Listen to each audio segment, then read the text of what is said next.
India public खबर में और मैं हूं आपके साथ अर्जिता मिश्रा। रमजान का महीना चल रहा है और पूरे देश में तमाम सियासी पार्टियां दावत इफ्तार के पर्दे के पीछे से अपनी अपनी राजनीति को धार देने में लगी हुई है। कहीं इफ्तार को लेकर रूसा रुसाई चल रही है तो कहीं मुस्लिम वोटर्स को रिझाने के लिए अलग अलग पैंतरे और जोर आजमाइश सियासतदानों की तरफ से देखने को मिल रही है। इसी कड़ी में केंद्र की बीजेपी सरकार ने अल्पसंख्यकों को साधने के लिए नया कैंपेन चलाया है जिसका नाम है सौगात-ए-मोदी। इस योजना के तहत पार्टी के कार्यकर्ता पूरे देश में मुस्लिम, सिख और ईसाई समुदाय के बीच लोगों के बीच जाएंगे और उन्हें सौगात-ए-मोदी की किट देंगे। ईद, बैसाखी और गुड फ्राइडे के दौरान किट बांटी जाएगी। सौगात-ए-मोदी का सबसे बड़ा फोकस बिहार विधानसभा चुनाव माना जा रहा है। बिहार में बीजेपी का मुस्लिम वोटर्स के बीच जाकर सौगात देने का प्लान है। बीते मंगलवार को दिल्ली से इस योजना की शुरुआत की गई। हालांकि इन सबके बीच अब विपक्ष ने इसे सियासी दांव बताते हुए बीजेपी को घेरना भी शुरू कर दिया है और इसी कड़ी में बसपा सुप्रीमो मायावती भी अब पीएम मोदी की मुस्लिमों को सौगात देने को लेकर खुले मैदान में आ चुकी है, जिसके बाद से राजनीति का ज्वार भाटा एक बार फिर उमड़ता दिख रहा है। पिछले एक दशक से भी ज्यादा वक्त से यूपी की सत्ता से दूर हो चुकी और अपनी पार्टी के लगातार सरकते वोट से नाखुश चल रही बसपा सुप्रीमो पिछले कुछ ही वक्त से वापस अपने पुराने अंदाज में नजर आ रही है।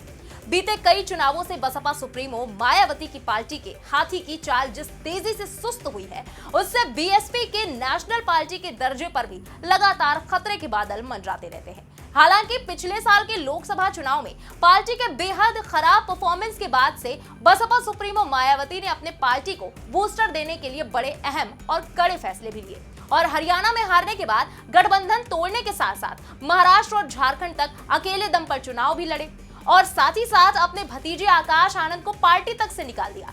वो बात अलग है कि जीत की आतिशबाजी सुनने का मौका बीएसपी को कहीं भी नहीं मिल पाया, लेकिन कई जगह वो हार और जीत के बीच बड़ा फासला बनाने में कामयाब होती जरूर दिखी।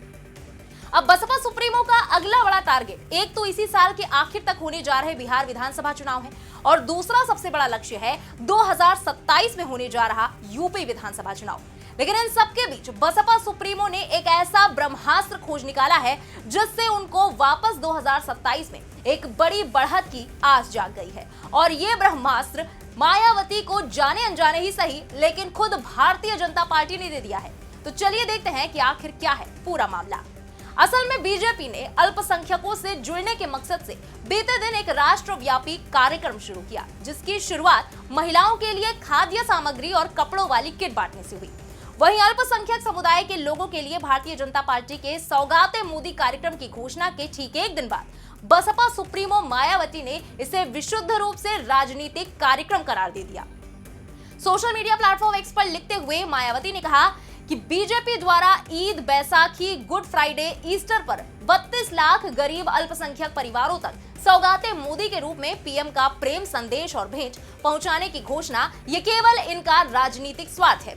जब मुस्लिम और बहुजन समाज जान, माल, मजहब की सुरक्षा को लेकर दुखी और चिंतित है तो इसका क्या लाभ है। वहीं मायावती ने आगे लिखा कि जबकि बेहतर होता अगर बीजेपी की केंद्र और राज्य सरकारें मुस्लिम और अन्य धार्मिक अल्पसंख्यक समाज के कुछ गरीब परिवारों को ये सौगात-ए-मोदी देने की बजाय उनकी अपार गरीबी, बेरोजगारी और पिछड़ापन आदि को दूर करने के लिए रोजगार की स्थायी व्यवस्था करती और उनकी सुरक्षा पर भी उचित ध्यान देती। चलिए अब आपको ये भी बता देते हैं कि आखिर केंद्र सरकार की सौगात-ए-मोदी योजना है क्या और क्यों विपक्ष इस पर लगातार इतना हमलावर है। वैसे पहली बार में सौगात-ए-मोदी का नाम सुनकर थोड़ी देर के लिए शायद आपको भी लग रहा होगा कि ये योजना सिर्फ मुसलमानों के लिए है, तो आपको बता दें कि ऐसा बिल्कुल भी नहीं है। ये किट मुस्लिमों के साथ साथ सिख और ईसाई समुदाय के जरूरतमंदों को भी दी जा रही है। बताया जा रहा है कि इस योजना के पीछे बीजेपी की ये कोशिश है कि जो मुसलमानों के साथ साथ भी अल्पसंख्यकों के साथ सीधे जुड़ा जा सके। इसीलिए बीजेपी का प्लान है कि पार्टी के 32,000 पदाधिकारी 32,000 मस्जिदों में 32 लाख गरीब मुसलमानों को सौगात-ए-मोदी भेंट करेंगे। अब बात आती है कि इस किट में है क्या क्या। तो सौगात-ए-मोदी किट में खाने पीने की चीजों के साथ साथ कपड़े, सेवइयां, खजूर, ड्राई फ्रूट्स और चीनी शामिल है। महिलाओं की किट में सूट का कपड़ा है और पुरुषों की किट में कुर्ता पैजामा है और हर किट की कीमत इस तरह करीब 500 से 600 रुपए बताई जा रही है। इस बारे में बात करते हुए बीजेपी अल्पसंख्यक मोर्चा के नेशनल प्रेसिडेंट जमाल सिद्दीकी कहते हैं कि प्रधानमंत्री नरेंद्र मोदी 140 करोड़ भारतीयों के पीएम हैं, त्योहार का समय है, ईद आने वाली है, रमजान चल रहा है, हमारे कार्यकर्ता जाएंगे और किट देंगे। किट में खाने पीने का सामान होगा, घर के महिला प्रमुख के लिए सूट का कपड़ा होगा। किट में त्योहार, सेवइयां, बेसन, ड्राई फ्रूट, दूध, चीनी सब होगा। उन्होंने आगे कहा कि हम माइनॉरिटी समाज के लिए लोगों तक पहुंचेंगे और मोदी किट बांटी जाएगी। ये किट पूरे देश में बांटी जाएगी। ये किट 32,000 पदाधिकारी बांटेंगे, एक पदाधिकारी 100 परिवारों में किट बांटेंगे। हालांकि यहाँ गौर करने वाली बात यह है कि यूपी से सटे बिहार में भी इस साल के अंत तक चुनाव का शंखनाद होना है। ऐसे में कहीं ना कहीं जिस बिहार को फोकस करके बीजेपी की ओर से ये जो किट बांटी जा रही है, उसी बिहार में सबसे पहले इस किट पर बड़ा आरोप लग गया। आरजेडी नेता और पूर्व मंत्री एस चंद्रशेखर ने इसे ठगी की किट बता डाला। उन्होंने कहा कि ये ठगी किट होगी, वो लोग घूस देने में माहिर हैं। तो वहीं सपा चीफ अखिलेश यादव ने कहा कि बीजेपी वोट के लिए कुछ भी कर सकती है। उन्होंने कहा कि बीजेपी और उसके लोगों को हर त्योहार मनाना चाहिए। सपा चीफ ने कहा कि समाजवादियों का हमेशा से मानना रहा है कि सभी त्योहार मनाए जाने चाहिए, चाहे वो किसी भी धर्म के हों। अखिलेश यादव ने कहा कि ये खुशी की बात है कि बीजेपी अब बड़े पैमाने पर त्योहार मना रही है। बीजेपी ऐसी पार्टी है जो एक वोट पाने के लिए कुछ भी कर सकती है। इसी कड़ी में टीएमसी सांसद कीर्ति आजाद ने इसे आज का मजाक बताया। उन्होंने कहा कि क्या आपने मगरमच्छ का चेहरा देखा है? ऐसा लगता है कि वो मुस्कुरा रहा है, लेकिन जब आप उसके पास जाएंगे तो वो आपको निगल जाएगा। उन्होंने कहा कि यही स्थिति बीजेपी के साथ है। दुनिया उनके कारनामों के बारे में जानती है, उनके पास दिखाने के लिए कुछ नहीं है। वो आज का सबसे बड़ा मजाक है। यही नहीं, कांग्रेस सांसद रंजीत रंजन ने इसे मगरमच्छ के आंसू कहा। उन्होंने कहा कि ये मगरमच्छ के आंसू है। बिहार में चुनाव आ रहे हैं और वो सौगात में वोट मांग रहे हैं। अगर वो इतने ही उत्सुक हैं तो उन्हें बिहार में रोजगार मुहैया कराना चाहिए। ये केवल वोट के लिए है। साथ ही आजाद समाज पार्टी के चीफ और नगीना सांसद चंद्रशेखर आजाद ने कहा कि सरकार मुसलमानों को टोकन दे रही है। उन्होंने कहा कि इसके पीछे छिपा हुआ एजेंडा हो सकता है। चंद्रशेखर ने कहा कि मैं बहुत हैरान हूं, हो सकता है कि इसमें कोई छिपा हुआ एजेंडा हो।